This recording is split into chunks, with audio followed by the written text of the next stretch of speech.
listen to a lot of true crime. I listen to it at night. I like the girl talk. It makes me feel alright. I like scary stories in the morning, and I like them at night.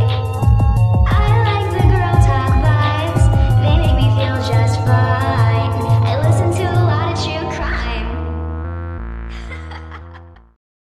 The chilling story of Mary Bell, the 10-year-old murderer who strangled 2 boys. Serial killer Mary Bell was 11 years old when she was sentenced to life in prison for killing 2 toddlers in 1968, but she now lives in anonymity after being freed just 12 years later. In 1968, Mary Bell of Newcastle, England was only 10 years old when she strangled her first victim, a 4-year-old named Martin Brown, then left haunting confession notes for his family. 2 months later, Bell killed and mutilated a 3-year-old named Brian Howe. Meanwhile, she tried to strangle several other children and made it clear in her notes that she wanted to keep killing. She wasn't able to, however, after police quickly apprehended her. Having committed her crimes at a shockingly young age, Mary Bell was still just 23 years old when she was released from prison after serving a 12-year sentence for the 2 killings. Ever since, she's walked free. This is the disturbing story of Mary Bell. Mary Bell's harsh upbringing before the murders. In December 1968, 11-year-old Mary Bell was convicted of strangling 2 little boys to death in the Scotswood suburb of Newcastle upon Tyne, England.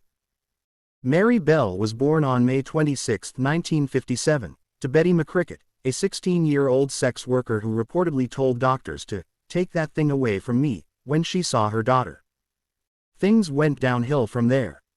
McCricket was often away from home on business trips to Glasgow, but her absences were periods of respite for the young Mary, who was subject to mental and physical abuse when her mother was present. McCricket's sister witnessed her trying to give Mary away to a woman who had been unsuccessfully trying to adopt. The sister quickly recovered Mary herself. Mary was also strangely accident-prone. She once fell from a window, and she accidentally overdosed on sleeping pills on another occasion. Some attribute the accidents to Betty's determination to rid herself of an encumbrance, while others see the symptoms of Munchausen syndrome by proxy. Betty longed for the attention and sympathy her daughter's accidents brought her. According to later accounts given by Mary Bell herself, her mother began to use her for sex work when she was just 4 years old, though this remains uncorroborated by family members. They did know, however, that Mary's young life had already been marked by loss. She had seen her 5-year-old friend run over and killed by a bus. Given all that had happened, it did not surprise them that by age 10, Mary Bell had become a strange child, withdrawn and manipulative, always hovering on the edge of violence. But there was a lot they didn't know. Mary Bell's growing obsession with death, and her first murder. For weeks before her first murder, Mary Bell had been acting strangely. On May 11, 1968, Mary had been playing with a 3-year-old boy when he was badly injured in a fall from the top of an air raid shelter. His parents thought it was an accident. The following day, 3 mothers came forward to tell police that Mary had attempted to choke their young daughters. A brief police interview and a lecture resulted, but no charges were filed. Then on May 25, the day before she turned 11, Mary Bell strangled 4-year-old Martin Brown to death in an abandoned house in Scotswood, England. She left the scene and returned with a friend, Norma Bell, to find they'd been beaten there by 2 local boys who had been playing in the house and stumbled upon the body. Police were mystified. Besides a bit of blood and saliva on the victim's face, there were no apparent signs of violence. There was, however, an empty bottle of painkillers on the floor near the body. Without further clues, police assumed Martin Brown had swallowed the pills.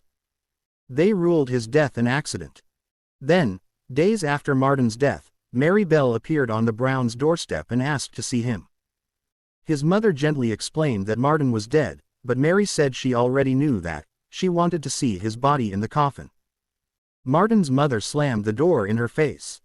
Shortly after, Mary and her friend Norma broke into a nursery school and vandalized it with notes taking responsibility for Martin Brown's death and promising to kill again. Police assumed the notes were a morbid prank. For the nursery school, This was just the latest and most disturbing in a series of break-ins. They wearily installed an alarm system. Confession note of Mary and Norma Bell. Several nights later, both Mary and Norma were caught at the school, but as they were simply loitering outside when the police arrived, they were let off the hook. In the meantime, Mary Bell was telling her fellow classmates that she had killed Martin Brown. Her reputation as a show-off and a liar prevented anyone from taking her claims seriously. That is, until another young boy turned up dead. The grisly killing of Brian Howe. Before she was caught, Bell was referred to in the press as the Tyneside Strangler. On July 31st, 2 months after the first murder, Mary Bell and her friend Norma killed 3-year-old Brian Howe by strangulation. This time, Bell mutilated the body with scissors, scratching his thighs and butchering his private area. When Brian's sister went looking for him, Mary and Norma offered to help. They searched the neighborhood, and Mary even pointed out the concrete blocks that hid his body. But Norma said he wouldn't be there, and Brian's sister moved on. When Brian's body was finally found, the neighborhood panicked. 2 little boys were now dead. Police interviewed local children, hoping someone had seen something that would lead to a suspect. They were shocked when the coroner's report returned. As Brian's blood had cooled, new marks appeared on his chest. Someone had used a razor blade to scratch the letter M onto his torso. And there was another disturbing note. The lack of force in the attack suggested Brian's killer might have been a child. Mary and Norma did a poor job of disguising their interest in the investigation in their interviews with the police. Norma was excited and Mary evasive, especially when police pointed out that she had been seen with Brian Howe on the day of his death. On the day of Brian's burial, Mary was spotted lurking outside his house. She even laughed and rubbed her hands together when she saw his coffin. They called her back for a second interview, and Mary, perhaps sensing investigators were closing in, made up a story about having seen an 8-year-old boy hit Brian on the day he died. The boy, she said, had been carrying a pair of broken scissors. That was Mary Bell's big mistake. The mutilation of the body with scissors had been kept from the press and the public. It was a detail known only to investigators and one other person, Brian's murderer. Both Norma and Mary broke down under further questioning. Norma began cooperating with police and implicated Mary, who herself admitted to being present during Brian Howe's murder but tried to place the blame on Norma. Both girls were charged, and a trial date was set. At the trial, the prosecutor told the court that Mary Bell's reason for committing the murders was solely for the pleasure and excitement of killing. Meanwhile, the British press referred to the child murderer as evil born. The jury agreed that Mary Bell had committed the murders and handed down a guilty verdict in December. Manslaughter, not murder, was the conviction. As court psychiatrists had convinced the jury that Mary Bell showed classic symptoms of psychopathy and could not be held fully responsible for her actions. Norma Bell was regarded as an unwilling accomplice who had fallen under a bad influence. She was acquitted. The judge concluded that Mary was a dangerous person and a serious threat to other children. She was sentenced to be imprisoned, at Her Majesty's pleasure, a British legal term that denotes an indeterminate sentence.